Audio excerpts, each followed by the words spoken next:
南暗即摆天气是热到要害哦，亲像西班牙都热到42度，都有一个度假村松林着火烧，居民甲游客是赶紧疏开。另外，伫咧法国南部嘛发生今年上大规模的野火，这炭烧的面积都超过首都巴黎，总共是动员2500个消防员咧拍火。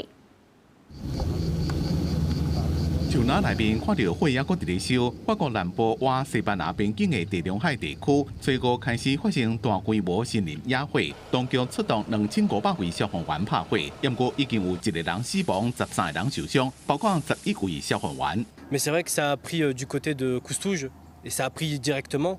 Je veux dire, on a vu en premier de la fumée et de suite après, au niveau de toute la colline derrière, ça a fait un raz-de-marée de flammes.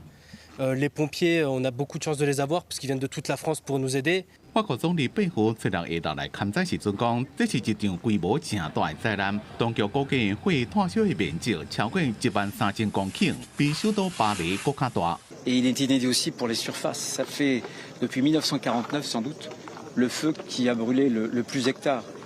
Le nombre d'hectares brûlés, plus de 15 000, c'est l'équivalent de tout ce qui a été brûlé en 2019, dans l'année 2019, dans l'année 2020, dans l'année 2021, et c'est le double de ce qui a été brûlé en 2023. 今年热天，南澳地区发生几路件大火，西班牙南部滨海城市也传出野火，一个海边的路景区赶紧撤离。Todas mis pertenencias, todo se me ha quemado.